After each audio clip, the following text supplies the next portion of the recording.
¿sí? Buenas tardes, ¿cómo están? El día de hoy nos convoca a dar continuidad al ciclo de capacitación ESI en la escuela, su derecho, nuestra tarea, con la apertura al módulo 2 denominado Perspectiva de Género y Diversidad. Le damos la bienvenida y así también aprovechamos para agradecer la participación de profesionales directivos, equipos de gabinete, docentes y tutores de nuestra casa de estudio por estar presentes en esta actividad académica. Este encuentro tendrá una modalidad diferente, contando con dos grandes especialistas que conformarán una mesa panel. Ambos nos brindarán su valioso aporte en torno a la perspectiva de género y la diversidad. Damos la bienvenida al doctor Fabián Vera del Barco y a la doctora María Fabiana Reina. Haciendo una reseña de sus currículums y antecedentes, podemos mencionar que Fabián Vera del Barco es doctor en Filosofía por la UNSAM, diplomado en Género y Políticas por la Flaxo, se desempeña como profesor asociado en la Facultad de Filosofía y Letras de la UNT, así también cumpliendo funciones como director del Centro de Estudios sobre Diversidad Sexual en la Facultad de Filosofía y Letras de la Universidad Nacional de Tucumán. A su vez es integrante de Ayelén, Biblioteca Popular de Cultura LGBT+. Por otro lado, la doctora Fabiana Reina es médica tocoginecóloga, especialista en endocrinología ginecológica, certificada en ginecología infanto-juvenil. Posee una maestría internacional en igualdad de género y en prevención de la violencia de género. Se desempeña como docente de la Unidad Práctica Final Obligatoria de Ginecología y Obstetricia de la Facultad de Medicina de la UNT. Y asimismo es considerada médica referente de atención a personas con diversidad sexual por el Programa Nacional de Salud Sexual. La presente mesa panel pretende convertirse en un espacio de reflexión en torno a la perspectiva de género y la diversidad sexual, para aproximarnos a los estudios y debates vigentes sobre los discursos binarios, familias diversas, infancias libres, identidades trans, desconstrucción de estereotipos de género, entre otras. Recordamos, por una cuestión de organización, que una vez finalizada la presentación de los especialistas invitados, se abrirá un espacio de intercambio y diálogo. Pueden dejar plasmadas sus preguntas o inquietudes en el chat. Y bueno, ahora con mucho placer los dejamos con el doctor Fabián Vera del Barco. Bueno, muchas gracias María José por la presentación. También muy agradecido por la invitación a compartir con ustedes, son un montón, no creía que iban a ser tantos. Me encanta poder hablar de estos temas a colegas, si bien yo no enseño en el nivel medio, durante muchos años enseñé en profesorados, y bueno, obviamente mi experiencia tiene más que ver con la docencia universitaria. Bueno, fui usuario del sistema, digamos, educativo, y el tema ESI realmente, charlábamos antes de empezar este encuentro, no tan solo es una ley que debería estar cumpliéndose hace tiempo ya efectivamente en todo el país, sino que, al menos mi experiencia más militante que como usuario del sistema educativo, hay una demanda permanente en nuestra población de estudiantes, de colegas, de directivos, porque la sexualidad justamente conforma un ámbito bastante importante en nuestras vidas, y creo que celebro mucho que hagamos estos encuentros. ¿Qué es lo que yo hoy quiero aportar? Un poco acordando con Fabiana. Con Fabiana compartimos varias mesas, la doctora Reina en varios lados, y bueno, vamos de a poquito afinando el lápiz para ir complementándonos cada vez mejor, una médica y un filósofo, combinación explosiva, sobre todo en este país que tenemos una fuerte influencia del higienismo y de la filosofía positivista y la medicalización. Está bueno que nos reconvirtamos desde nuestras profesiones para dar lugar a estas nuevas temáticas. Me interesó para esta oportunidad centrarme en la cuestión queer, Q-U-E-E-R. Normalmente estamos como acostumbrados ya a leer la sigla LGBTIQPA+, más, o LGBT+. Hay un montón de formas de escribir esa sigla, que por suerte se volvió ya parte del discurso corriente en los medios, bueno, en distintos lados. Para nosotros del colectivo, yo también hablo como un hombre gay, hablo como un hombre militante, aparte de las causas de la diversidad sexual. Creo que sigue muy vigente esta sigla, y que es muy importante, a pesar de que, ahora vamos a ver cómo lo queer cuestiona justamente la sigla. Es muy importante que tengamos un piso de acuerdo o de conocimiento de qué estamos hablando cuando hablamos de esa sigla. Ya sabemos que habla de lesbianas, gays, bisexuales, trans, travestis, transexuales, transgénero. A veces hay 3T, una I de intersex, una A de asexual, una Q de queer, una P de pansexual, y así vienen las demisexuales, sapiosexuales, etcétera, etcétera, y por eso el signo más. Ahora, en esa diversidad justamente de expresiones de la sexualidad y del género, es importante, al menos para que podamos entendernos, distinguir lo que hoy claramente en cualquier ABC de una capacitación en diversidad sexual se empieza, que tiene que ver con, por un lado es la identidad de género, y por el otro lado la orientación sexual. Identidad de género tenemos todos, todas y todes. Todos tenemos una percepción de quiénes somos. Y hablamos de una identidad de género porque en general tendemos a percibirnos en un género determinado. Por supuesto, en este sistema sexo-género binario en el que nos encontramos, en general la identificación es o masculino o femenino. Bien, la identidad de género, por eso hablamos también de personas transgénero, porque su identidad de género transita, bien, en un esquema binario de una asignación masculina a una autopercepción femenina, o viceversa. Cuando hablamos, en cambio, de una orientación sexual, básicamente es el deseo, qué es lo que deseamos. Palabra complicada, pero es, creo que, la que más se ajusta, porque no tiene que ver solamente con el enamoramiento, tiene que ver con el erotismo, tiene que ver con la orientación sexual en términos de deseo sexual.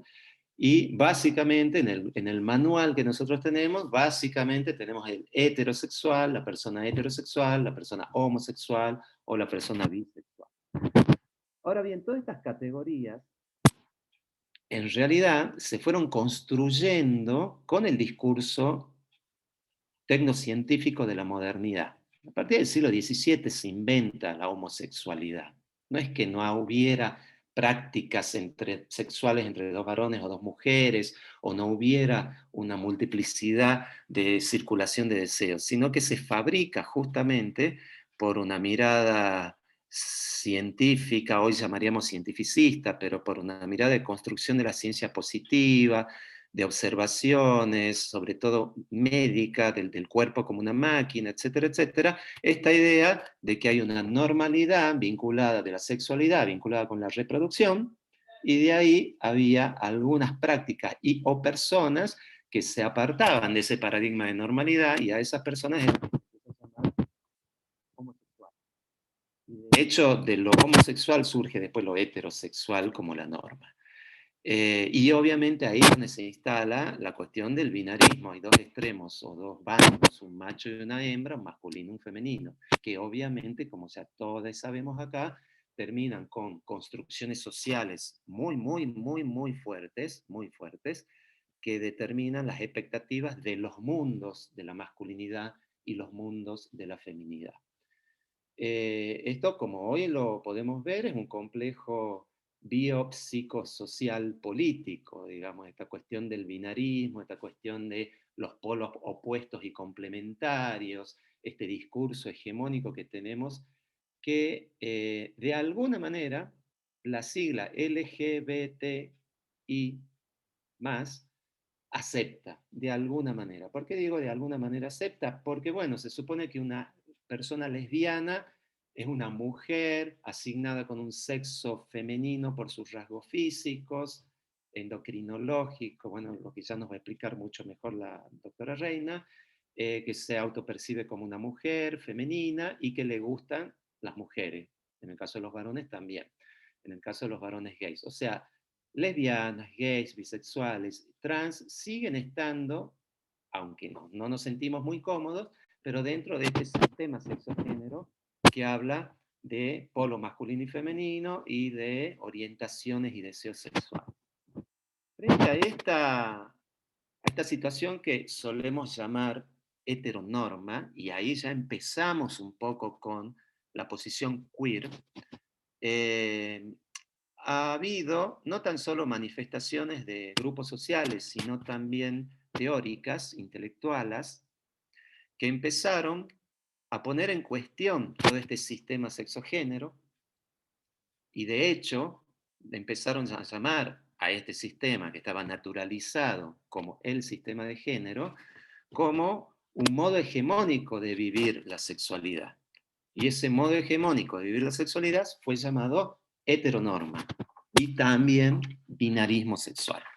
Heteronorma básicamente se traduce como la obligatoriedad de la sexualidad heterosexual. Cuando nacemos, todos, en eso estamos viviendo ahora, ¿bien? O sea, así hemos sido criados. Hay un supuesto, hay una presunción de heterosexualidad. A nuestros hijitos e hijitas ya estamos previendo de que les guste un compañerito o una compañerita en términos heterosexuales.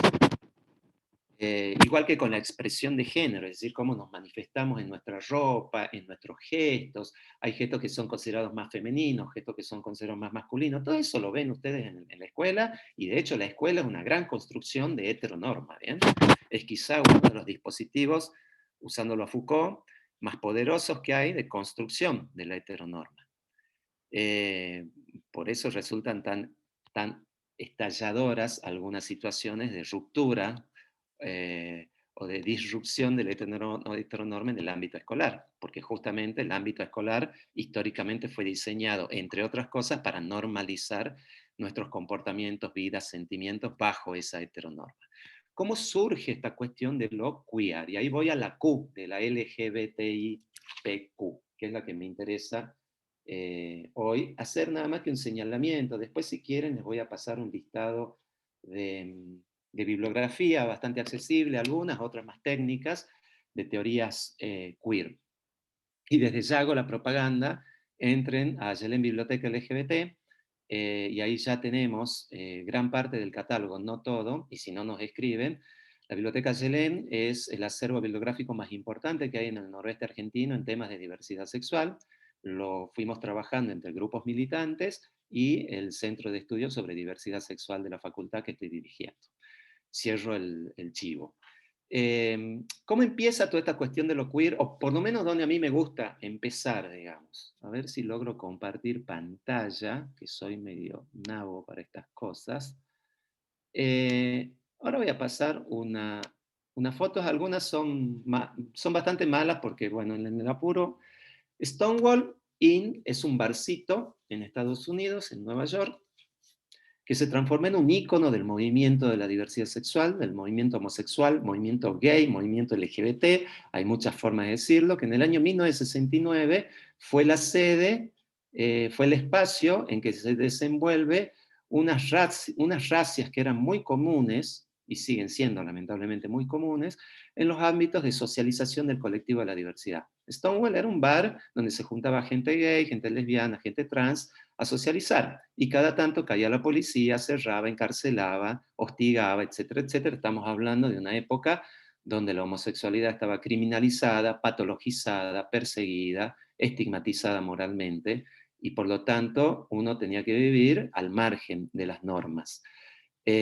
Bueno, como suele suceder con la policía, hace uso y abuso de estas situaciones, y pasó en 1969 que sobre todo las chicas trans que estaban ahí se hartaron, lanzaron sus zapatos contra la policía, una le clavó en un ojo a un policía el taco aguja, se armó un desbarajuste tremendo en el bar, al punto tal de que la policía tuvo que pedir refuerzos, y se empezaron a caer cada vez más gente del colectivo, digamos, al bar para enfrentar a la policía. Cuenta la historia que hubo hasta 30 y pico de autos de policía que rodearon el lugar, rodearon la manzana, y estuvieron 3 días asediados por la policía, porque fue una especie de basta, fue una especie de hasta acá llegamos con el hostigamiento al movimiento, al colectivo LGBT.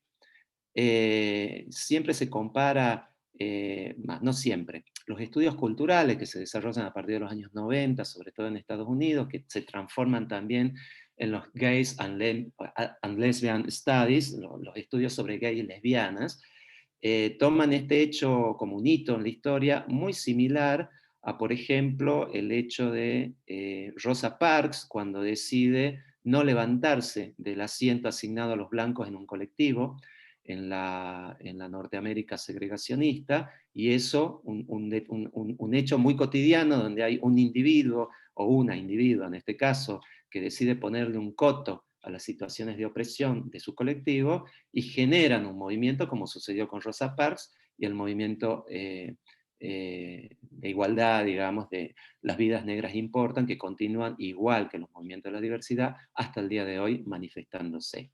1969 es un hito histórico que todos los movimientos de la diversidad reconocemos y que de alguna manera es la fuente de nuestro orgullo. Pero lo que me interesa también destacar es otro hecho histórico muy importante para el movimiento de la diversidad, que es esta organización, ACT UP, que es el acrónimo, creo que se llama, de Coalición del SIDA, mejor dicho, contra el SIDA, para algo así como desatar el poder.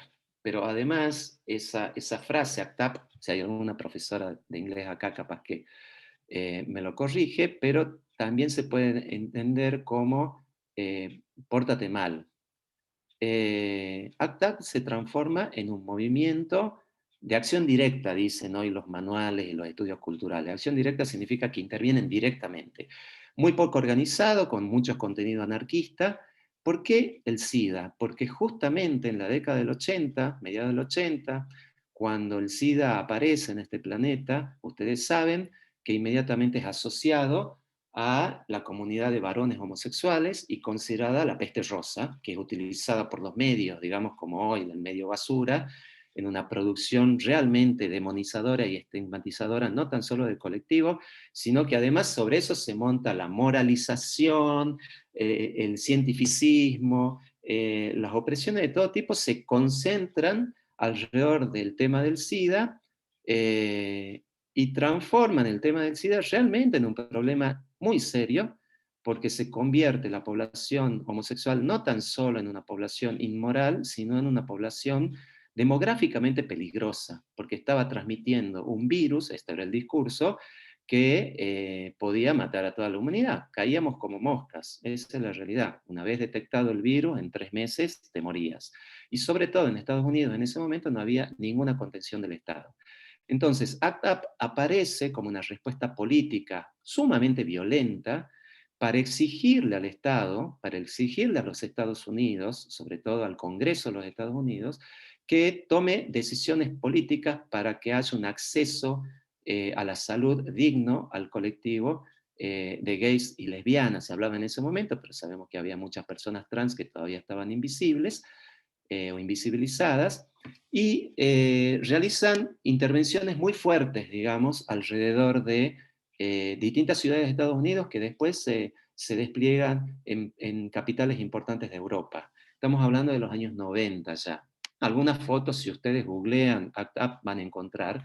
Además, mucho documento en términos de pasquines, folletos, un discurso anti-heterosexual, que es lo que quiero destacar, un discurso no nos pegan más, volvemos a las calles, nosotros, y ahí es donde aparece, en este contexto, ahí está una fotito de Filadelfia, aparece en este contexto Nación Queer, Queer Nation, que también es otra organización que surge acompañando el movimiento de activistas contra el SIDA, que en realidad más que contra el SIDA era contra el Estado, eran bastante anarcos, que exigían al Estado que abaraten los costos del cóctel, porque básicamente el cóctel era un negocio de las empresas farmacéuticas.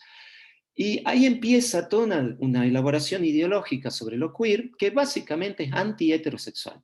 No he encontrado, pero lo van a encontrar ustedes, seguramente un panfleto donde habla que la verdadera enfermedad es la heterosexualidad, porque impone, porque obliga, porque hace sufrir a la gente, porque invisibiliza la diversidad que hay en las prácticas sexuales, porque sobre todo mata, la heterosexualidad mata.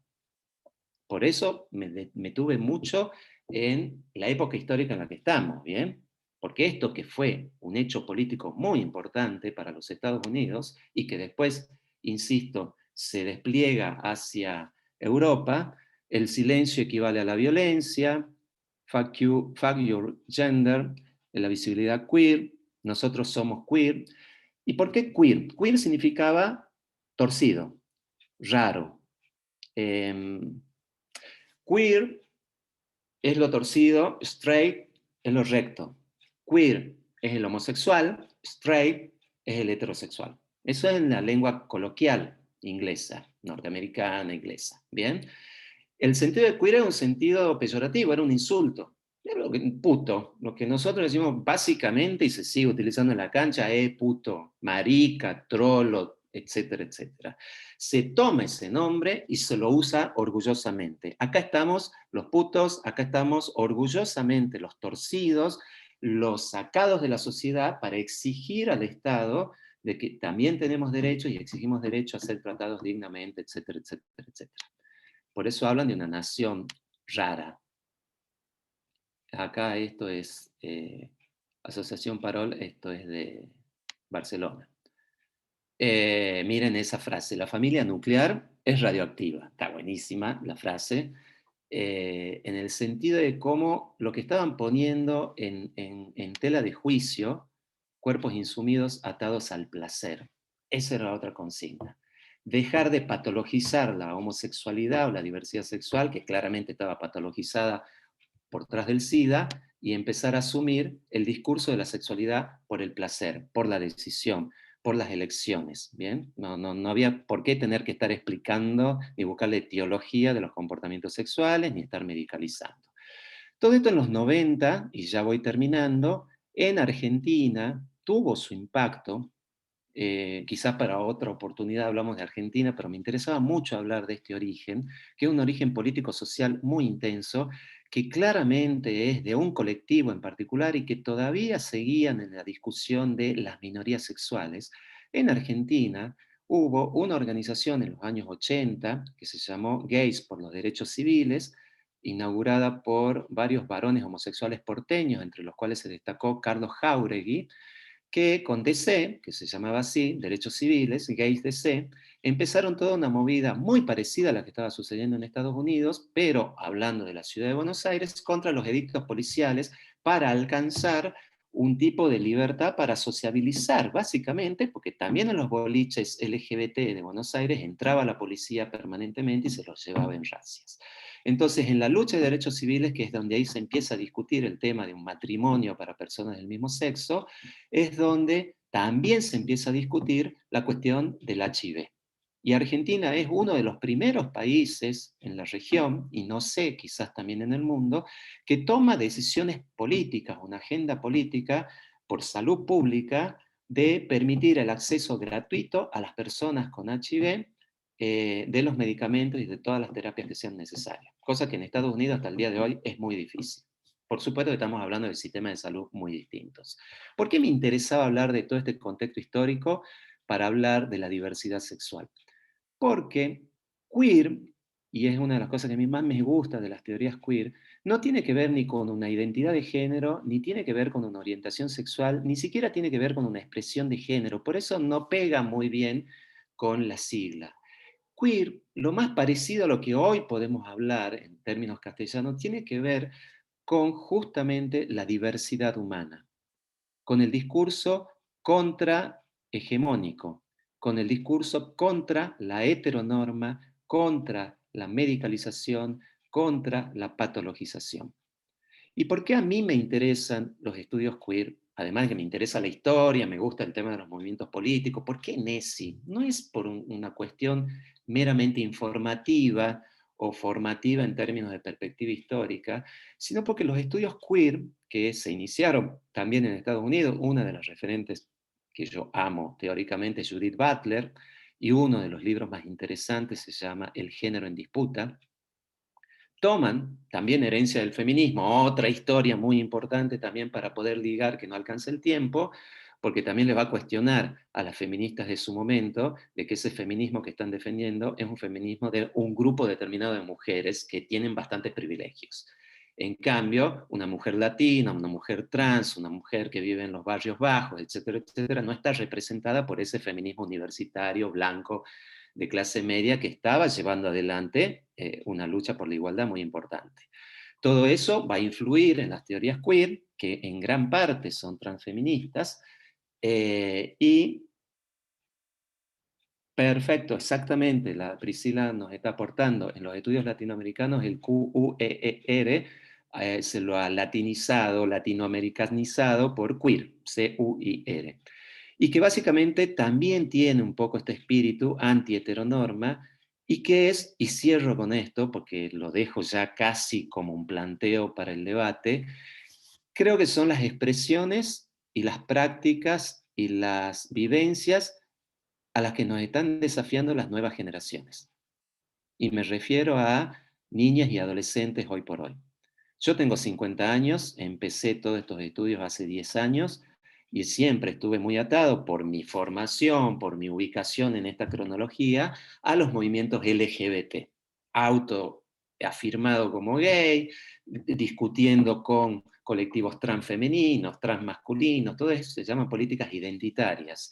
Y de repente uno charla, porque se nos da a veces por algunas actividades militantes con adolescentes de 12, 13, 14 años que están metidos en internet, que te leen de todo, yo soy género fluido. O la verdad, sí, soy trans, pero soy un chico trans, pero no me molesta pintarme las uñas.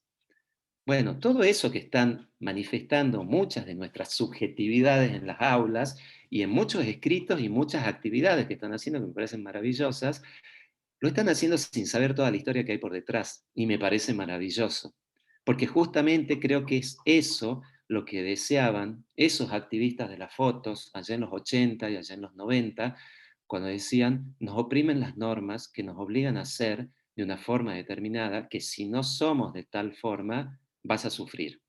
Y no tan solo porque una familia, un maestro, una escuela te vaya a querer obligar, sino porque hay un montón de dispositivos, dicho desde Foucault, que tienen que ver con la ciencia, que tienen que ver con la moral, que tienen que ver con las ciencias sociales, las ciencias naturales, que arman todo un corset en la cual la diversidad humana no puede ser expresada.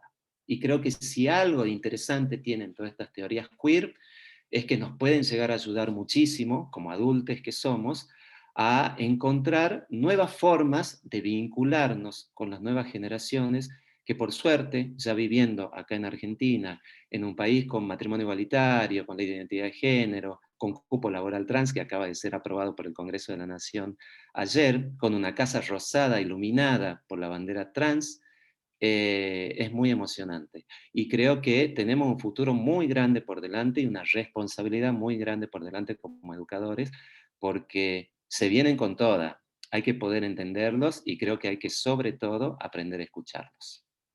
Bueno, este es mi aporte. Le dejo el paso a Fabiana. Espero que les haya servido y en todo caso después conversamos las cosas que les hayan interesado.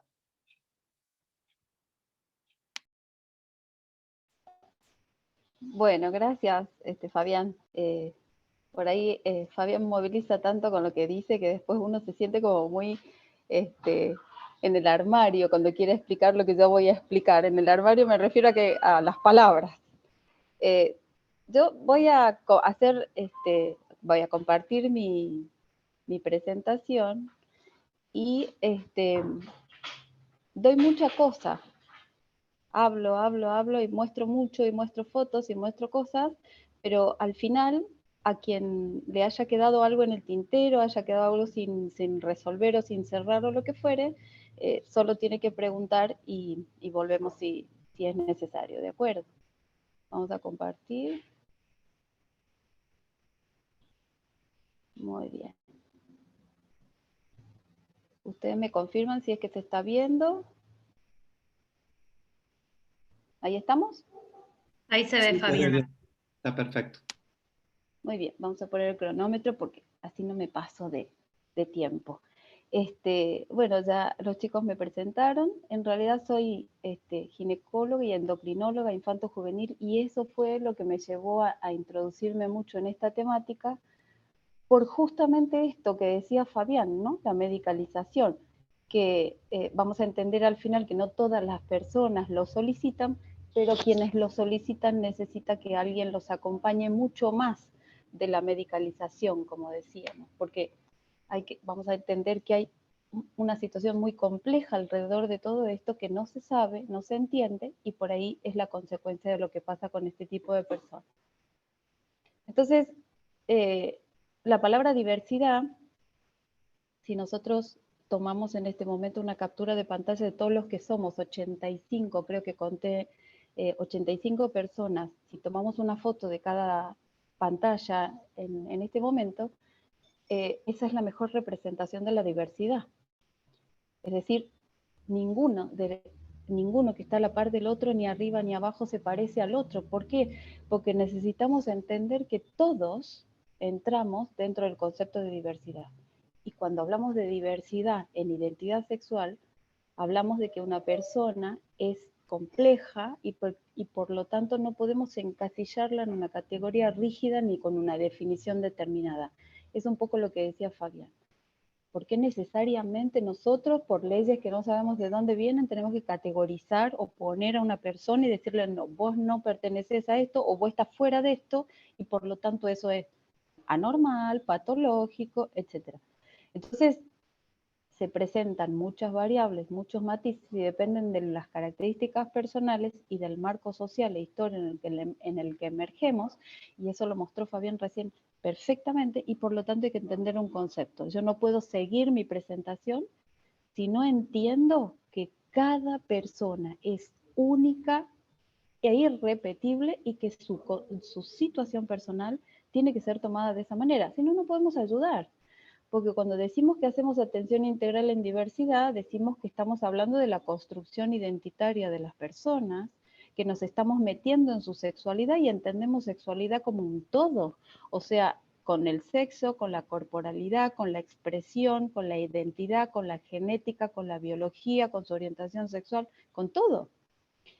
Y por lo tanto, para entender esto, lo primero que tenemos que hacer es derrumbar ese concepto heteronormado genitalista que tenemos todos, porque nadie nos enseña otra cosa si no es a partir de estas actividades. Y insisto con esto, para eso tenemos que reforzar que la singularidad de cada persona es lo que hay que respetar, y tenemos que ser empáticos, si no, no funciona. Entender la sexualidad de las personas como diverso es clave. Es clave, porque todos los seres humanos somos sexuados, nos sexúan. Ya vamos a ver en un ratito cómo es. El color de una hebilla te sexúa, si te la pones o no te la pones, si te pones un aro, si te sacas, si te pones otro, dónde te lo pones, bla, etc. Y fundamentalmente no es lo que se tiene entre las piernas, sino lo que se es. Tenemos que empezar a escuchar a las personas de cualquier edad que nos dicen lo que se sienten ser, y respetar eso, porque la genitalidad no marca. Estamos tan acostumbrados a que la genitalidad nos marque que no podemos entender que hay otras opciones. Y ahí es donde entra la diversidad. Vamos a empezar a deconstruirnos. Vamos a empezar a hablar de esto para que se pueda visibilizar. Vamos a conocer la realidad para ser conscientes de lo que pasa, y vamos a empezar a despatologizar, porque es de la única forma que nos lo enseñan, si es que nos lo enseñan. Entonces, estos son los anteojos que ustedes tienen ahora, en este momento, en la presentación, y estos son los anteojos que yo quiero que tengan cuando termine nuestra presentación. Un poco lo que mostraba Fabián y un poco lo que les quiero mostrar yo es el destino de las personas transexuales y transgénero en la historia de la humanidad. Es decir, hay una deuda social con las personas trans inmensa que hay que terminar de pagar. Vamos muy lento, acelerado en los últimos años, pero muy lento. Entonces, pasamos de la ignorancia al conocimiento, pasemos de las lágrimas a la sonrisa, y pasemos a que estas personas puedan vivir en la luz y no de noche en la oscuridad. A ver si empezamos a armar el concepto. Cada persona tiene su biografía está formada por la sexuación y por la sexación. Esto lo quiero ver, tachalo. Hay un micrófono abierto para esto. Para que esto pase, hay 4 hechos muy importantes que hay que tener en cuenta en cada persona. Primero, la sexuación. ¿Qué significa que una persona tenga sexuación? Lo que le pasa y que no puede dominar. Lo genético, lo del sexo biológico, lo de la neurofisiología que sucede cuando está dentro del vientre de su persona gestante. Entonces, eso es algo que no puede manejar. Y luego hay una categorización sexual del recién nacido en relación a sus genitales. Acá hay una situación bastante importante que si tiene vulva y vagina se dice es una niña, y si tiene pene y testículos se dice es un niño, y la diversidad biológica también existe y hay personas que no nacen con esas estructuras anatómicas definidas y aparecen con genitales que se llaman ambiguos y donde nadie le puede decir si es nene o es nena o es niño o es niño. Pero que si hasta hace muy poquito esos genitales ambiguos se los invadía tremendamente en su corporalidad porque se les asignaba una neovagina porque era más fácil desde lo anatómico, sin siquiera esperar su desarrollo personal y que sea la persona que manifieste si es niño o niña o no es o no se identifica con ninguno de los dos o lo que fuera a manifestar. Entonces esta categorización la hacen a través de los genitales. Entonces nace con unos, dicen es niño, nace con otros, dicen es niño. Y ahí aparece otra situación muy importante, la autocategorización sexual temprana, que es cuando la persona puede manifestar lo que siente ser. Y eso generalmente aparece con la adquisición del lenguaje. Pero puede haber un montón de otras manifestaciones, a través de dibujos, a través de lecciones, a través de actos, actuaciones. Y como último punto importante, la dinámica de las condiciones categorizantes, o sea, lo sexante, pero interno y externo. Y ahí es donde viene el conflicto más importante. Ya vamos a ver un poquitito más adelante. Entonces, la identidad de género de las personas está condicionada por un montón de factores, pero fíjense que la identidad autopercibida es lo más importante. Y esto en general se construye entre los 4 y los 7 años. Entonces usted me va a decir, ¿cómo puede ser que entre los 4 y los 7 años alguien sepa o esté segurísimo si es niño o niña y tenga genitales de otra cosa? Vamos a ver. Entre los 1 y los 2 años se reconoce el binario, o sea, la sociedad le muestra a ese niño o a esa niña un binario y ellos se reconocen o se autoclasifican de acuerdo a eso. Entonces, esta nenita dice yo soy nena o soy niña como mi tía Florencia.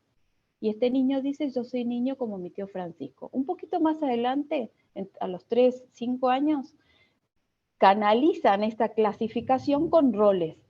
Entonces dice, yo soy un niño, seré grande, no voy a llorar, los niños no lloran, me casaré con una niña, etc. Y a veces esto de una manera incuestionable, generalmente porque lo sienten, lo manifiestan. Pero hay algo más importante aún que aparece entre los 5 y los 7 años que se llama la sugestión contraria. A ver, ¿qué quiere decir esto? Sugestión contraria sería algo como que un niño que nació con genitales masculinos, que se identifica con las masculinidades, que le gusta hacer lo que la sociedad le marca que tiene que hacer como niño, y se identifica como niño cisgénero, nosotros vamos a decirle y quizás obligarle a que haga una expresión de género totalmente contraria a su identidad cisgénero. O sea, le vamos a poner un peluquín de pelo largo, una vinchita rosa, un vestidito rosa, unas zapatillas de colores, todo lo que marca una femineidad excesiva. Es decir, le vamos a pedir que exprese y que viva hacia el exterior, que salga con sus amigos, que salga con su familia, que haga su vida normal, en esa expresión de género que no tiene nada que ver con su identidad. Y con la niña vamos a hacer al revés. Le vamos a cortar el pelo corto, le vamos a poner ropa de varón, le vamos a decir que haga cosas de varón y que salga de esa manera a la sociedad para interactuar con una expresión de género que no coincide con su verdadera identidad. ¿Ustedes qué creen que va a pasar? Si ustedes se han imaginado a alguien de esa edad que es conocido de ustedes y hacen esto, es muy probable que no quiera o es muy probable que lo cuestione. Entonces, imagínense una persona que nace con unos genitales, pero que su identidad de género no coincide con eso y es permanentemente sometida a una sugestión contraria. ¿Qué es lo que puede pasar? Entonces, para avanzar, vamos a decir que a las personas nos hacen una clasificación de género obligatoria al momento de nacer genital. Tenemos vulva y vagina, es niña, pene y testículo es niño, y esa clasificación se refleja con el género en el documento y con el nombre, porque hay nombres sexuados o feminizados o masculinizados. Pero resulta que hay una autopercepción de género. Es decir, hay un micrófono abierto que está haciendo ruido y me interfiere un poco en la presentación. Las personas con genitales femeninos nacen y pueden identificarse con las feminidades. Las personas con genitales femeninos pueden nacer e identificarse con las masculinidades porque se autoperciben varones trans. Hay mujeres que nacen con genitales masculinos y se autoperciben como mujeres, y hay varones que nacen con genitales masculinos y se autoperciben como varones. Entonces acá dividimos lo que se conoce como personas cisgénero y personas transgénero. Entonces hay niños trans, niñas trans, niños cis y niñas cis. Entonces, la expresión de género va a depender de su autopercepción y no de su genitalidad. Entonces, cada persona puede percibir y expresar su propia identidad y por lo tanto hay que considerar que hay niñas con pene y niños con vulva. Y esto se termina aquí y no. Hay una gran variedad.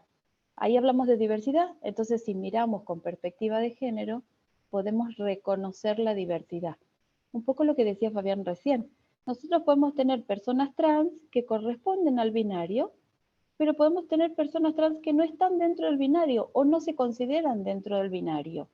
Entonces, tenemos que tener en cuenta que la diversidad es una línea imaginaria en donde existen algunos extremos, pero que cada persona puede posicionarse en el lugar que quiera o en el lugar que desee, e inclusive variar de un lugar a otro.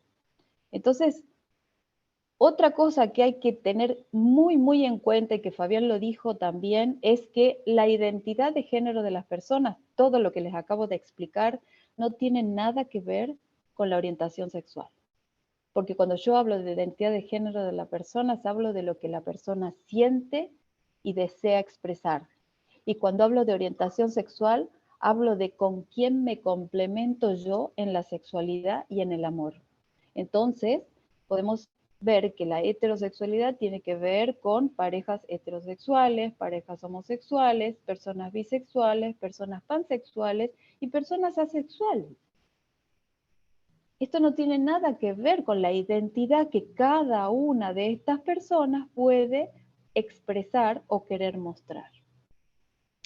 Los primeros indicios de las infancias transgénero, hablando específicamente de esto que les interesa a todos los docentes, sobre todo los que están en los niveles iniciales, pueden aparecer en la infancia. Ahora hay otro concepto también muy importante que ustedes tienen que tener en cuenta. Que tenga una personita patrones de comportamientos no normativos no quiere decir que sea trans. A ver, ¿cómo es esto? Este niño que está aquí en el medio es un niño cisgénero que le gusta bailar flamenco, pero no le gusta bailar con el pantalón flamenco que tienen todos los bailarines de flamenco. Le gusta bailar con falda, con pollera. Entonces él es feliz así. Él muestra toda su destreza de esta manera. Luego se saca la falda y hace lo que las masculinidades o que su masculinidad le diga que va a hacer. Y se sienta cómodo. Estos niños que están acá no están jugando con el muñeco, tomándole la temperatura o compartiendo con sus primas y tal, porque son niñas trans. No, probablemente estos niños de los laterales están mostrando su rol, quizás paternal, que van a tener a futuro cuando tengan desarrollado o su vida o su proyecto de vida. Entonces, hay que tener muy en cuenta que los patrones de comportamiento no normativos que pueden ir y venir, no deben ser castigados, sino todo lo contrario, deben ser librados al azar o librados a la libertad, valga la redundancia, para que veamos si realmente estamos ante una persona con identidad transgénero o solo ante patrones de comportamientos no normativos. Si ustedes ven a este niño, lo ven triste seguramente, entonces en la otra foto cuando le pusieron un vestito rosa y una vinchita rosa y el collar, lo siguen viendo triste, y en la otra foto ya no tiene la remera, tiene su vestidito, pero tiene un casco de car y se siente incómodo o enojado, y acá le cambia absolutamente la cara con una felicidad tremenda porque tiene su vestido rosa con corazones, y acá vestida de Tinkerbell, y acá con su hermano gemelo vestido de rosa compartiendo, y en el jardín vestida de princesa. Ella es Avery Jackson. Está en la revista Género del 2017, está en español y la pueden bajar de internet. Una y más historias.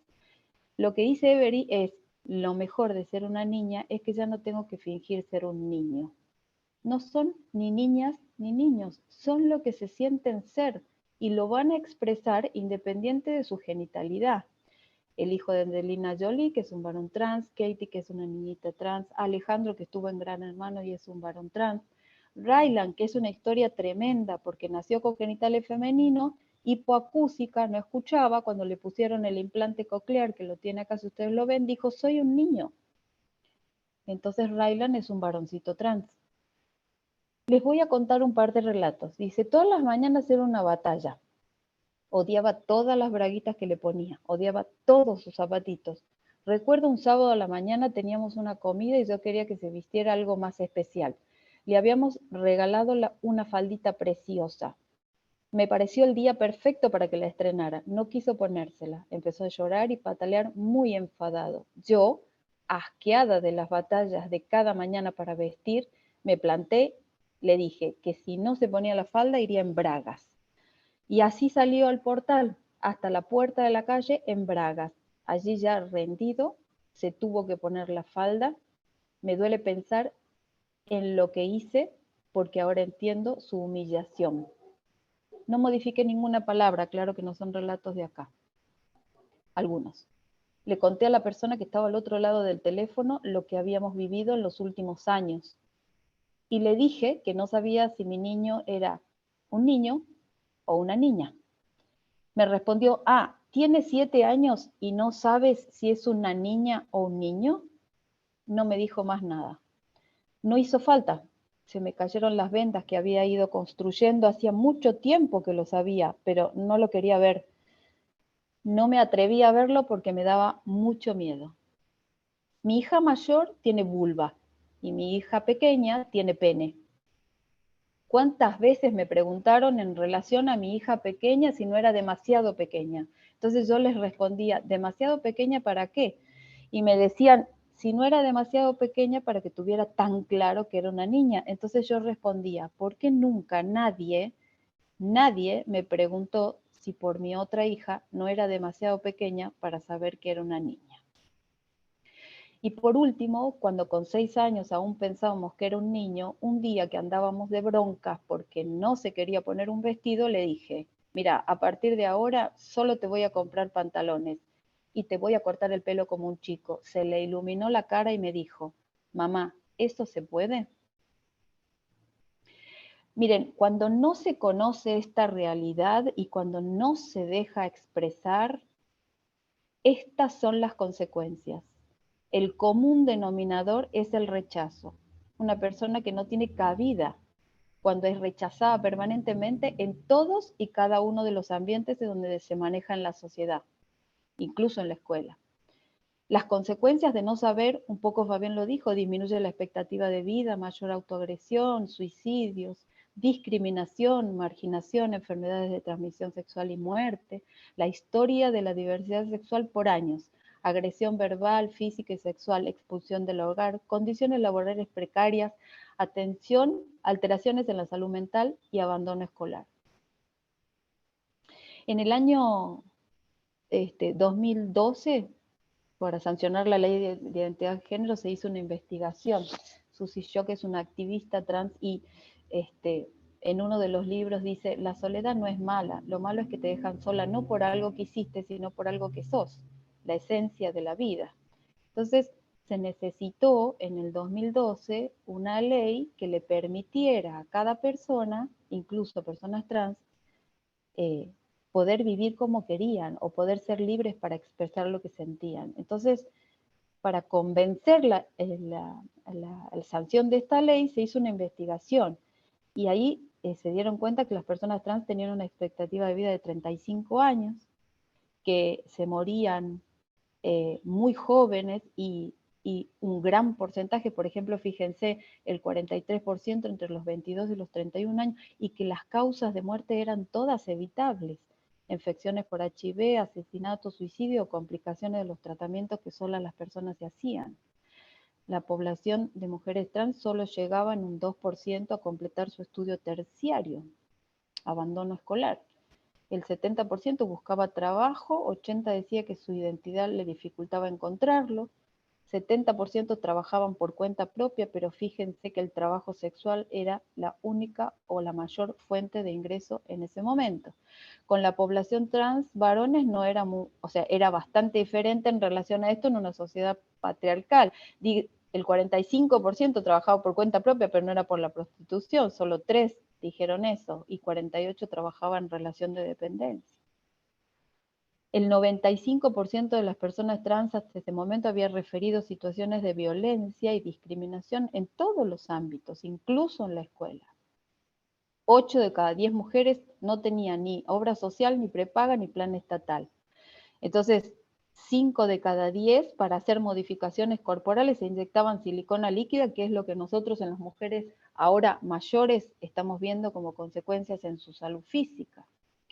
Y respecto de su salud mental, este trabajo muy interesante, que todavía está vigente, del 2015, decía, tienen ustedes el 26% de los varones, de las mujeres trans, habían intentado suicidarse o habían hecho intentos de autoagresión, y todo en la adolescencia. Las mujeres por mayor acoso físico y los varones por conflictos interpersonales. Más de la mitad de los varones habían tenido positivo intento de suicidio. Entonces, las personas trans tienen mucho más riesgo de agresiones, de autolesiones, de adicciones. ¿Qué tenemos que hacer respecto de esto? Tenemos que tomar estos 3 parámetros. Identificar para poder visibilizar, aceptar para despatologizar, informar para educar y acompañar para trabajar. Entonces, ustedes dirán, ¿y qué nos respalda a nosotros para hacer? Un montón de cosas. Hay un marco legal, normativo, internacional que les respalda y que ustedes, como docentes, que creo que casi todos son docentes, y los médicos como médicos, y los trabajadores sociales, y bla, y todo el mundo deberíamos conocer porque son los que nos respaldan para respetar los derechos de las personas en cuanto a su diversidad sexual. Hay un marco normativo nacional que respeta todos los derechos sexuales y reproductivos de las personas, incluso nos marca cómo tenemos que trabajar de acuerdo a las edades. Entonces, la ley de identidad de género en la Argentina desde el 2012 y la última modificación del cuadernillo de atención integral en el 2020 dice que las personas pueden cambiar su nombre en el documento y su género si es que lo desean. Están luchando incluso para no poner género en el documento, que las identidades no binarias luchan permanentemente por eso. El cambio registrar en el documento, acceder a los tratamientos médicos y quirúrgicos, que, aclaro, esta diversidad también permite eso, ¿no? Personas que aceptan su corporalidad, se identifican como trans y deciden no cambiar su corporalidad porque están de acuerdo con todo. Entonces ahí queda abandonada o retrasado, desactualizada la clasificación del manual de trastornos mentales donde figura esto. Miren qué patologizada está la cosa, que todas las personas trans, para decir que son trans, quieren sacarse sus genitales, o cambiarse sus genitales, o sacarse los pechos, o modificarse, o hacer tratamientos, y esto no es así.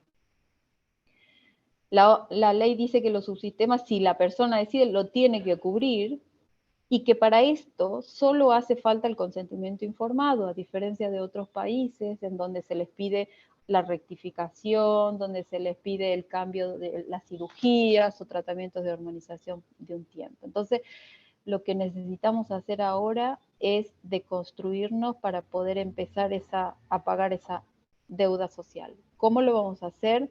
Y bueno, desde lo médico, sacarlo del manual de las enfermedades o ponerlo en un lugar en donde no se considere un trastorno psicológico, un trastorno mental.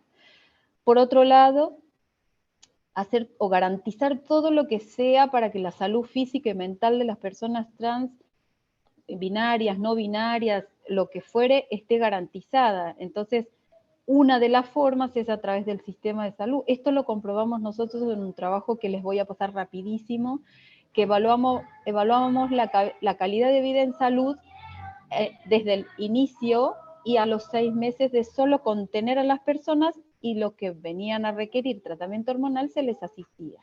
Entonces, nosotros veíamos que la diferencia de calidad de vida en salud a los 6 meses llenando el mismo cuestionario, la misma persona, mejoraba en 6 de 8 dimensiones. Y el funcionamiento psicológico exactamente igual. 8 de cada 9 dimensiones en el funcionamiento psicológico mejoraban a los 6 meses. Entonces, ¿qué decimos? Que las dimensiones mejoraban significativamente y daban calidad de vida en salud y funcionamiento psicológico a las personas trans, solo con contenerlas. Fíjense que ninguna recibió, por ejemplo, tratamiento psicológico o contención psicológica. Entonces dejaban de tener vergüenza, dejaban de tener culpa, podían ir a las reuniones, volver a los médicos, querían salir, ya no tenían miedo que lo golpeen, que le griten o que los miren raro. El tercer ítem va con la educación con perspectiva de género, un poco de lo que tenemos el armamento legal maravilloso con la ley de educación sexual, con la ley Micaela, con la ley de identidad de género, con la ley de no violencia contra las mujeres. Entonces, ¿qué herramientas le podemos dar a los docentes en el caso de que la institución reconozca una situación de identidad de género, transgénero dentro de la institución? Primero, el reconocimiento y la contención. O sea, esta lupita que está acá es porque tienen que ser muy perspicaces. ¿Cuándo?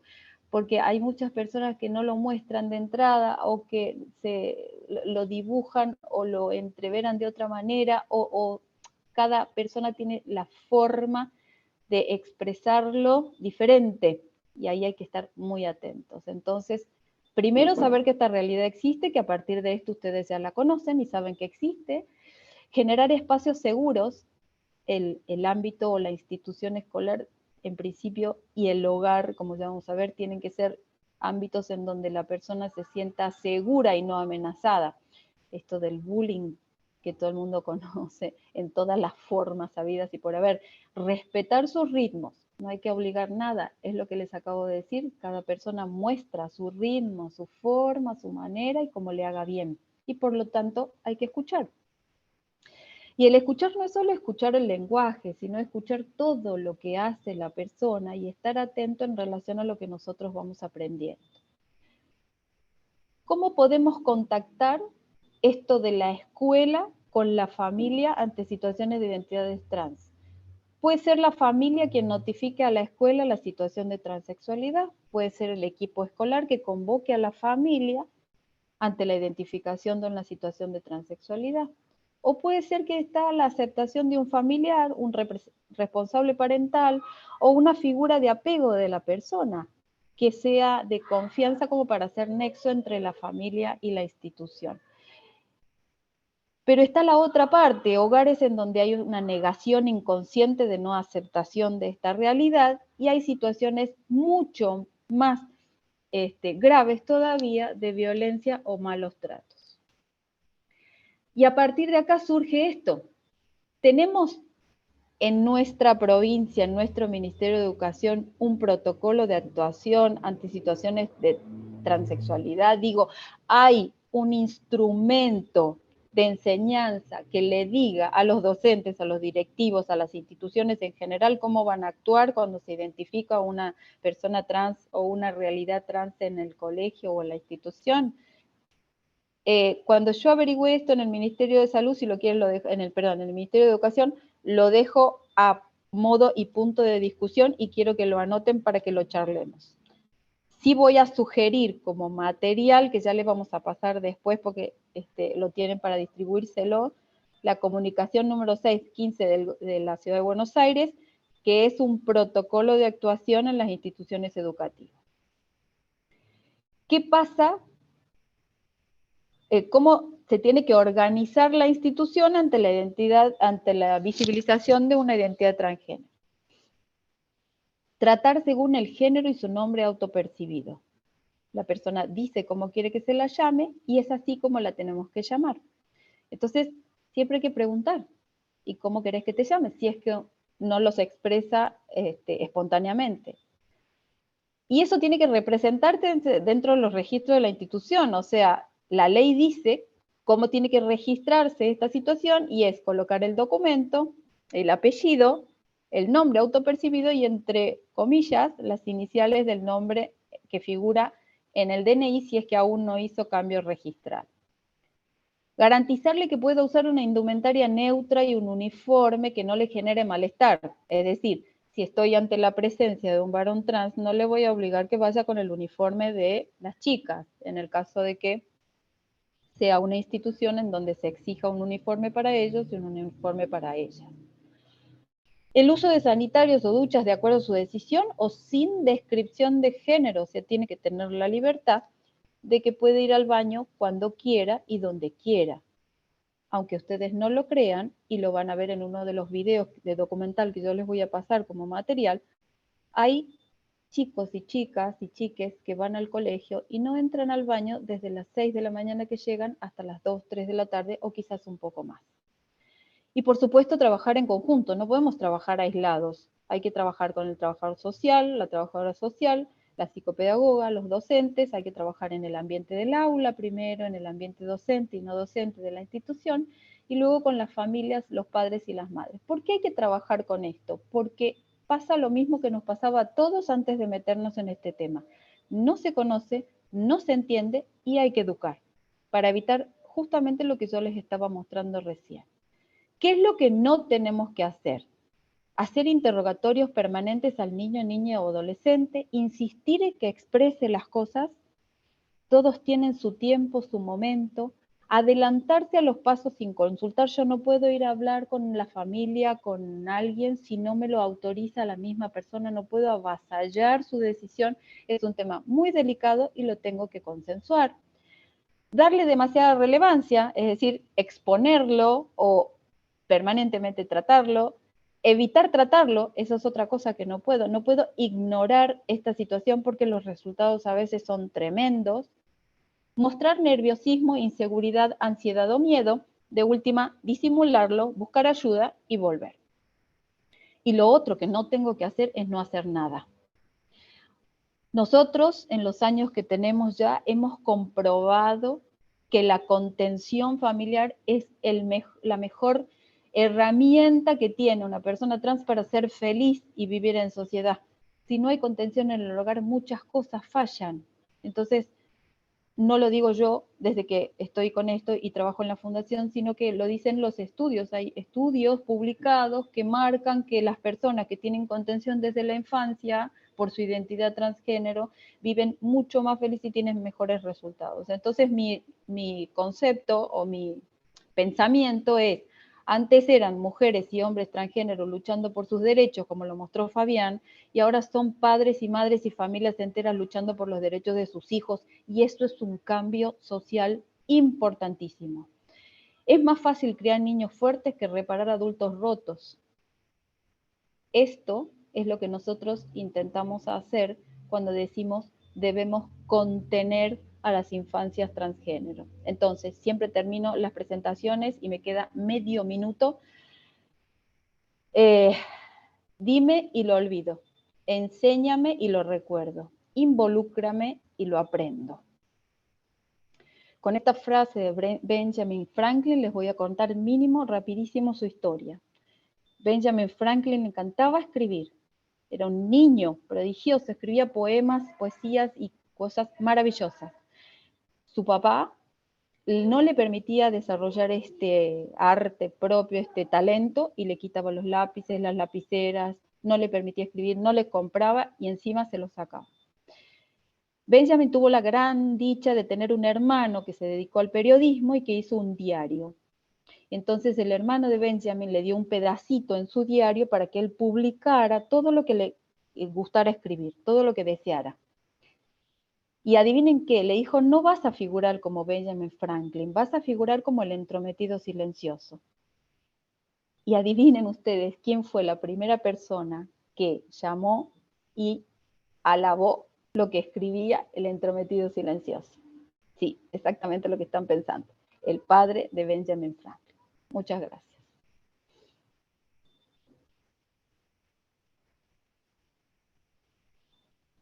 Bueno, acá estoy. Voy a dejar de compartir. Me pasé exactamente 35 segundos de la presentación.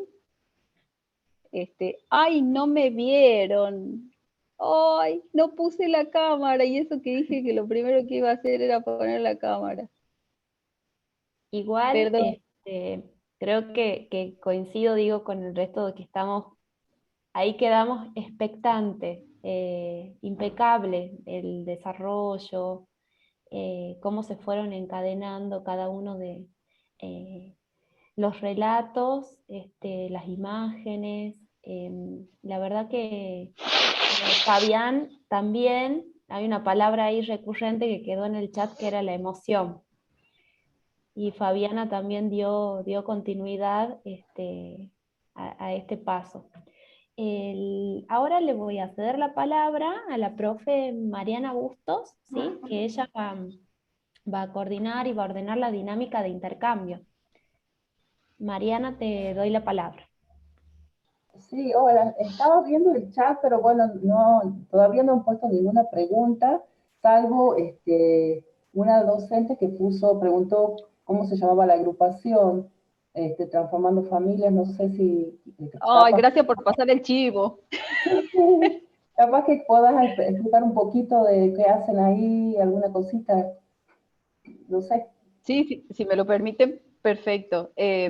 Transformando Familias surge el 1 de mayo del 2018 como grupo Transformando Familias. Yo, mientras hacía estas intervenciones con las personas trans, me di cuenta que cuando yo le generaba el contacto de una mamá que recién empezaba con otra mamá que ya estaba más avanzada en este proceso de contención, acompañamiento y todo, era muchísimo más fácil la familia que estaba en este momento empezando.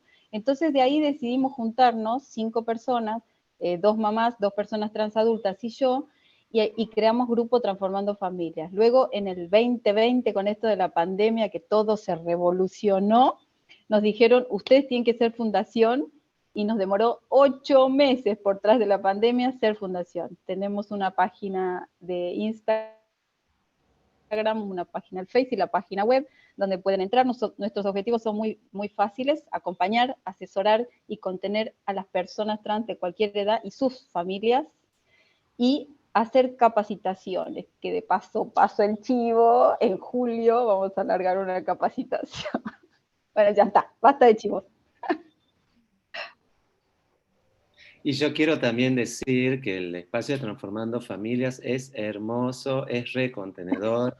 Algunas reuniones que yo fui, a veces me invitaron a alguna fiestita, es hermoso. El lugar es precioso, a mí siempre me encanta ir cuando me invitan, ver niñes, adolescentes diversos, acompañados por sus papás, sus mamás, sus familias.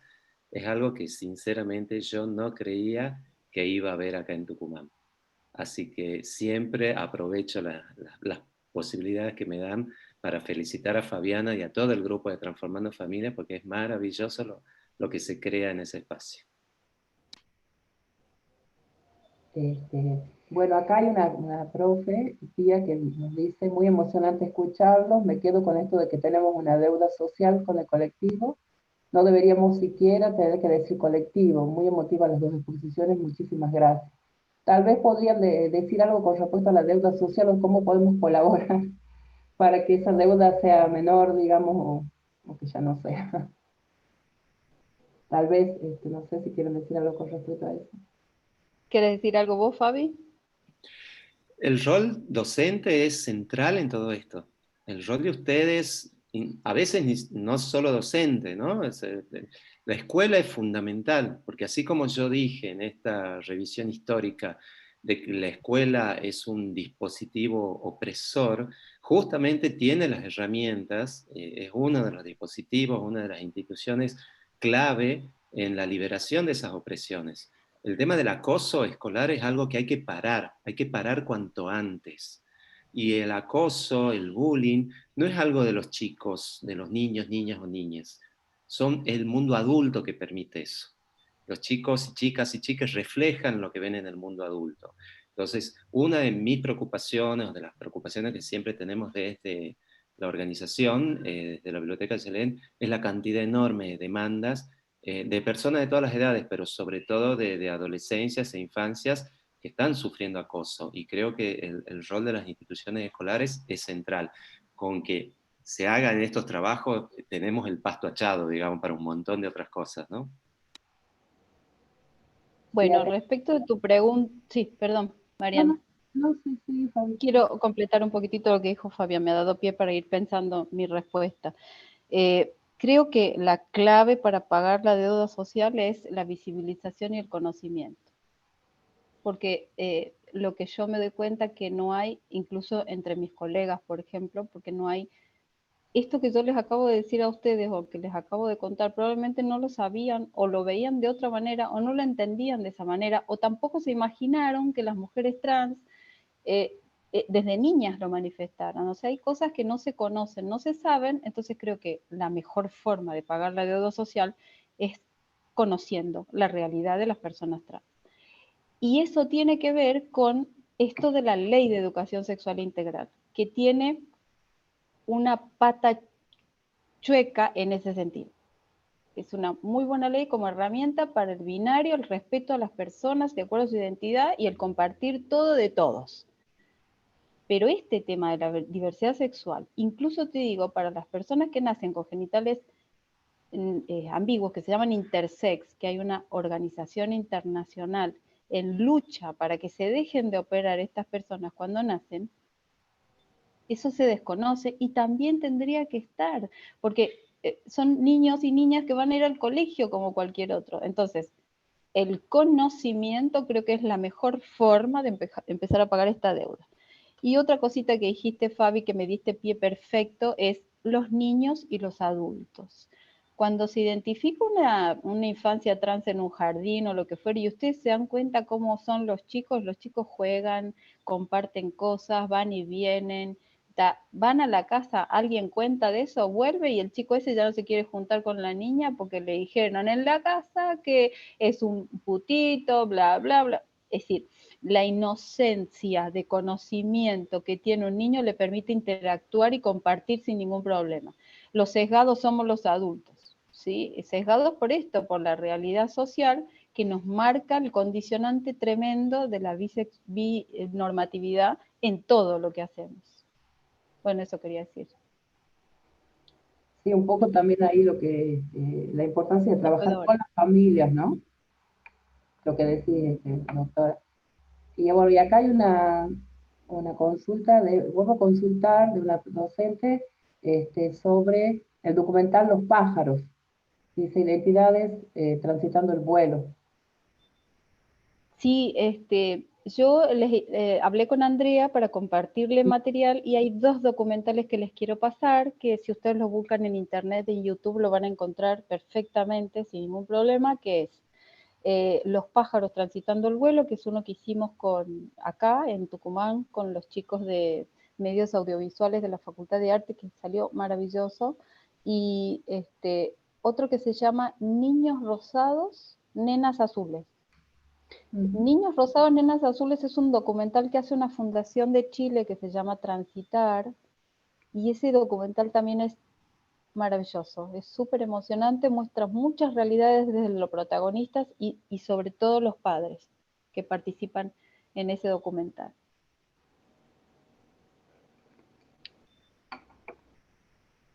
Sí, acá vuelven a insistir con el tema del bullying, ¿no? En las docentes, o sea, yo también como docente veo que a veces se deja, no se hace nada, como ponía la doctora ahí en el Power, y no, hay que entrar, hay que participar cuando vemos algún tipo de bullying, ¿no? Eso me parece muy importante como docente, ¿no es cierto? Y a ver, ¿qué más?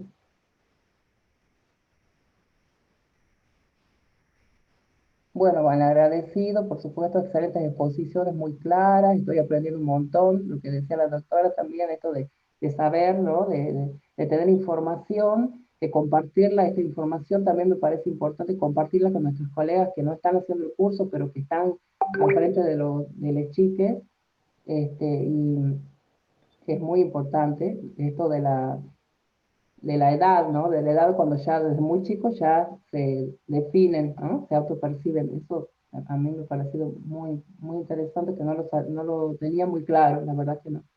Después dice, ¿qué lugar puede ocupar el lenguaje inclusivo en el cambio social? Pregunta otro profe. Qué buena pregunta, ¿no? Es todo un tema lo del lenguaje inclusivo. A ver, yo lo vengo como estudiando como filósofo, se están haciendo ya tesis doctorales y qué sé yo, la Real Academia, hay un debate teórico re interesante alrededor del lenguaje inclusivo, del lenguaje no binario también se llama, y sobre todo ahora, justamente Luz puso ahí, ahora que lo quieren prohibir, se va a poner más todavía importante, digamos. ¿A quién se le ocurre prohibir que se hable de tal o cual forma? Creo que es un síntoma, ¿no? Yo estoy re de acuerdo con usarlo.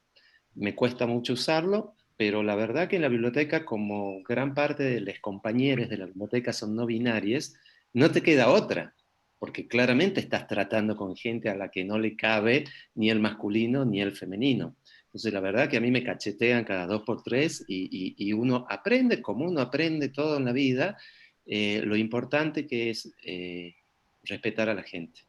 Así como la doctora Fabiana nos contaba esto de que no tan solo la ley de identidad de género, sino las recomendaciones de protocolos y de aplicación de la ley de identidad de género pone en primer lugar la autopercepción. Bueno, sí, es muy importante poder escuchar cómo quiere ser nombrada una persona. Ojalá el día de mañana el género no tenga tanta importancia, que sea tan importante como tener una nariz más larga o más corta. De la misma manera que el color de piel determinó políticas en alguna época, y hoy por suerte ya no tanto, ojalá el género pase también a esa transición. Pero mientras tanto, creo que el lenguaje inclusivo es una herramienta, ¿no? Visibiliza una serie de situaciones de opresión ahí, me parece reinteresante. Esto del lenguaje, a mí me cuesta muchísimo el lenguaje inclusivo, no lo uso siempre, lo uso cuando considero que puede caber y hago mi proceso mental, que la verdad que me cuesta, pero en esto de la maestría que sobre género y violencia de género y todo lo demás, hay un capítulo exclusivo del lenguaje y el género.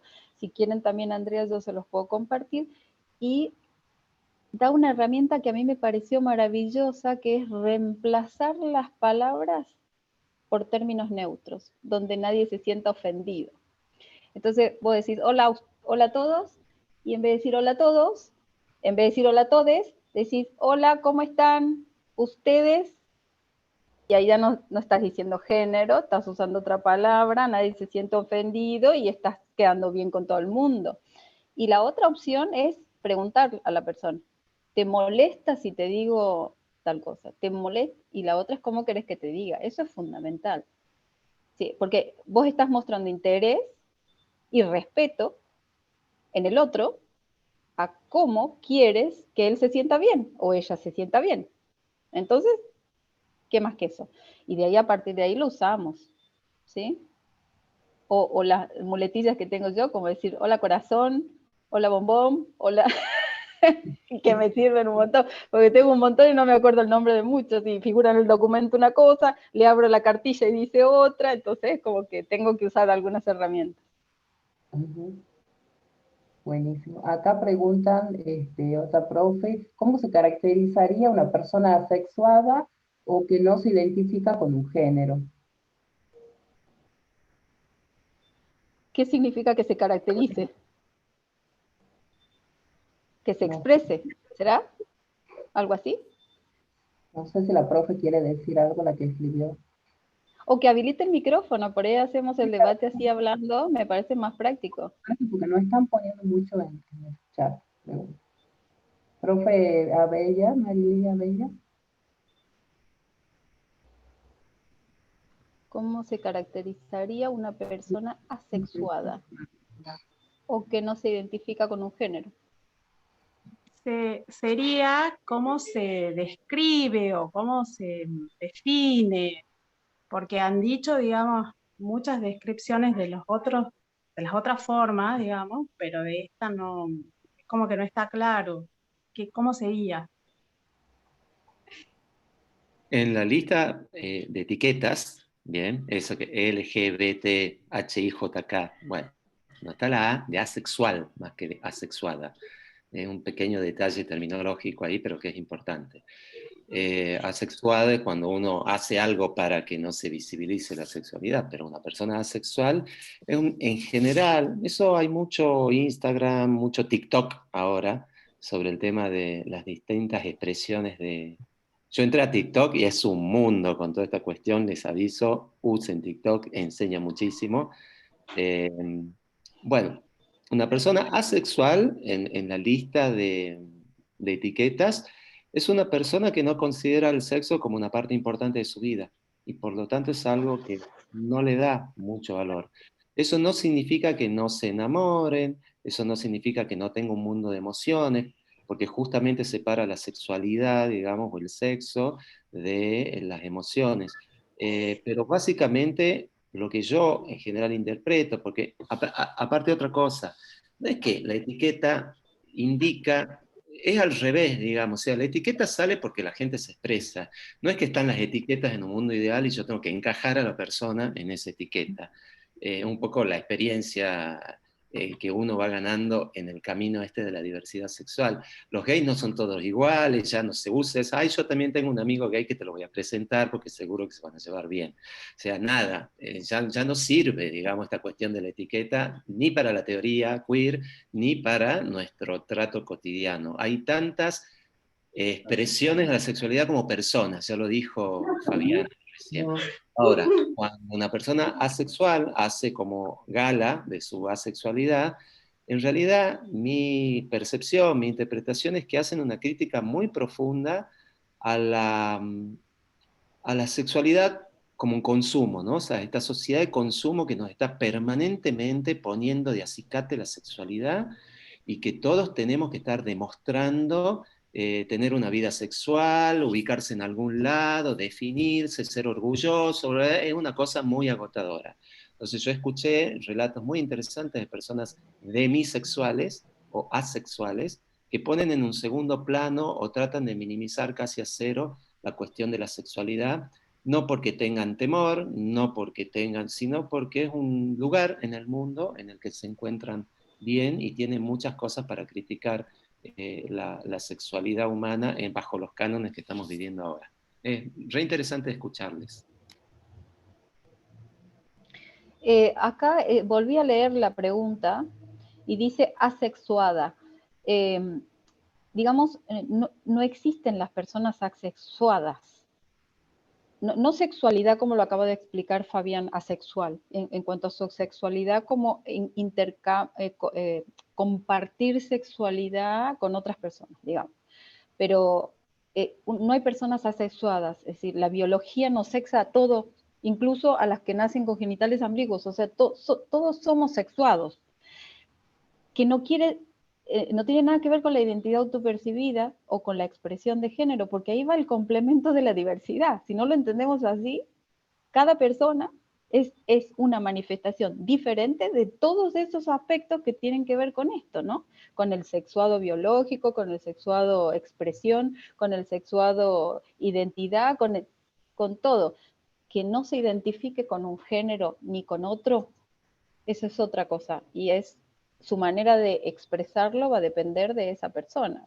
Tenemos que ser bastante astutos nosotros para poder identificar que eso pasa. Y como a veces no somos para nada astutos y tenemos que aprender muchísimo, hay que preguntar, sin problema, con respeto, pero hay que preguntar. A veces dañamos no preguntando, entonces creo que una de las opciones, o la mejor opción es esa. Bueno, después acá hay una pregunta, pero no sé a qué que dice, ¿cómo se hace para solicitar capacitación para docentes de escuelas públicas? No sé si se refiere a la Asociación Transformando Familia o a la de Fabián. Este, no sé, Silvia Medián, ¿puede aclarar, profe? Perdón, ¿no? Ahí intervengo en lo que yo entiendo. Hay una dirección de ESI en el Ministerio de Educación, que desde la Biblioteca Selén, cuando hemos tenido algunos casos de demandas de familias o de personas, de estudiantes que han sufrido acoso, bullying por su diversidad sexual, hemos ido a la oficina de ESI y hemos pedido que para evitar este tipo de situaciones se diera una capacitación de ESI en esa escuela. Y respondieron en casi todas las demandas que hicimos ante el Ministerio de Educación, pero es ir y hablar, digamos, en esa oficina. Y dan la capacitación. Bastante buenos resultados por lo que nosotros hemos escuchado. En Tucumán se manejan bastante a demanda, digamos, o sea, no la bajan, pero si uno va, bajo amenaza de INADI, en nuestro caso, terminan dando la capacitación. Sí, justamente en eso voy a intervenir. Yo quiero que ustedes tengan en cuenta una cosa, la incidencia o la frecuencia de una persona trans, binaria, vamos a establecerlo así textual, un niño trans o una niña trans que se manifiesten en la escuela. Como me ha pasado en 2 oportunidades, una de 8 y otro de 9, se han manifestado dentro del ámbito, y esto hablamos de una incidencia de 1 en 1000, o sea, no estamos hablando de una población que va a ser 500 en 1000. Es un niño o una niña trans o un niño no binario o un adolescente no binario, que eso pasa más en la adolescencia, cada 1000 otros estudiantes u otros asistentes a la institución. Entonces, ¿qué es lo que me ha pasado? A mí particularmente con el Ministerio de Educación. Se identificó esa persona transgénero en la institución, se conectaron con la trabajadora social del Ministerio de Salud y el equipo de trabajo social del Ministerio de Salud se ha comunicado conmigo, hemos hablado con la familia, hemos hablado con la persona y ha quedado pendiente la necesidad de iniciar lo que dice Fabián, la capacitación en la institución escolar. Y yo he planteado la necesidad de la capacitación dentro de la ESI, esto de ampliar el marco de la ESI. Digo, son situaciones que pueden manejarse de esa manera, ¿no? Son situaciones muy puntuales que la podemos ir manejando así de a poco. Nunca nos van a avasallar porque son muy poquititos, se pueden trabajar individualmente, se puede acompañar a las familias. Esta realidad nos permite trabajar así, entonces no hay que desesperarse, sí hay que ir buscando ayuda.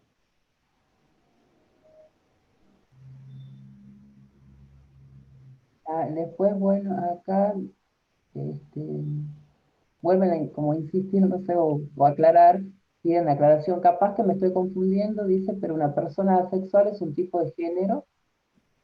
Claro, pasa que ahí hay una trampa con lo de tipo de género. A ver, si Sí. uno utiliza las categorías de identidad de género y orientación sexual, la asexualidad se correspondería más bien a una orientación sexual. Bien, así como tenemos homosexual, heterosexual, bisexual, asexual. Tiene que ver con el deseo. Las personas asexuales, hasta donde yo fui leyendo las manifestaciones testimoniales individuales o de organizaciones, porque hay, como en todos lados, hay organizaciones de personas asexuales.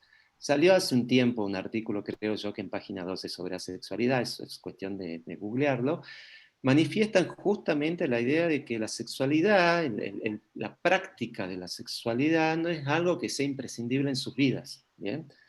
Y ahora, otra cosa que no había dicho antes, que también tiene que ver con la despatologización de la sexualidad. Porque también hay un discurso medicalizante, es decir, una especie de que se va de mambo la medicina, en que tiene que haber tal rendimiento sexual, ¿bien? Si uno tiene que coger una vez a la semana, que uno tiene que rendir de tal forma, que uno tiene que hacer esto, tiene que hacer aquello.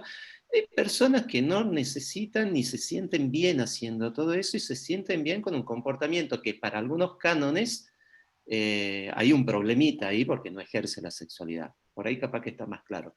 No tiene que ver con el hecho de tener o no tener pareja. Hay parejas asexuales, digamos. Personas que deciden convivir sin un comercio sexual, digamos, normal. Y al mismo tiempo, una cosa es estar en pareja o en múltiples parejas y otra cosa es la práctica sexual. O sea, ahí es donde se va deconstruyendo todo este discurso de la norma que acomoda todas las cosas en lugarcitos tan perfectos que, bueno, nos sirve de norte, pero no necesariamente el hecho de tener pareja implica tener vida sexual, y no necesariamente el hecho de estar soltero, o estar solo, sola, sole, implica no tener vida sexual. No sé si se entiende. Sí, muy claro. Mariana, ¿te parece que vayamos cerrando? No sé si queda algo pendiente. No, ya no quedan, no, ya quedan felicitaciones, agradecimientos, bueno, creo que la gente está muy conforme, bueno, así que bueno, sí, para nosotros también, para las organizadoras de esto, estamos muy contentas también. Muchas gracias. Realmente sí es un placer escucharlo siempre a Fabián y a Fabiana. Realmente he tenido la oportunidad de escucharlo en un montón de lugares diferentes y siempre realmente uno sale como enriquecido de estas experiencias, ¿no? No sé, María José, si vos querés cerrar esto y yo de ahí quiero decirle un poquito a los colegas y las colegas que están presentes cómo va a ser el segundo módulo. Si querés cerrar vos, María José. Bueno, también mucho, mucho por decir, mucho por ampliar, por profundizar, y por eso también pensamos en estas actividades, por un lado asincrónica, y para seguir trabajando, sincrónica y seguir trabajando en lo asincrónico. Ahí es donde quería detener.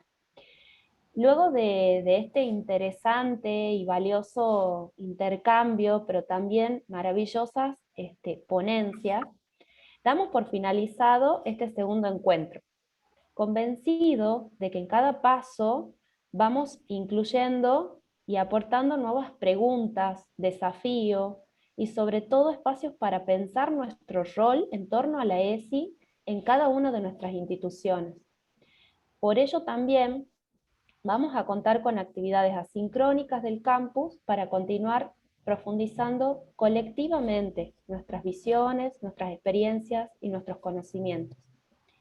Aprovechamos para informarles también que mañana tenemos el encuentro exclusivo con docentes de nivel inicial y docentes de formación superior en el nivel a las 9:30 horas en el mismo link de Zoom.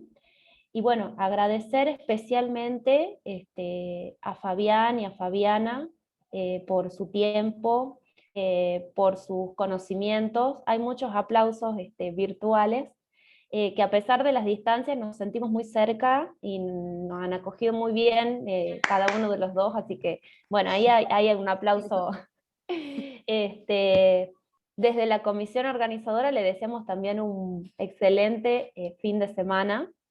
Y le doy la palabra ahora a Pamela, que va a comentar brevemente con qué nos vamos a encontrar en el campus virtual. Bien, bueno, va a ser súper rápido porque ya estamos en viernes y 8:15 de la noche, es como que no hay mucha paciencia.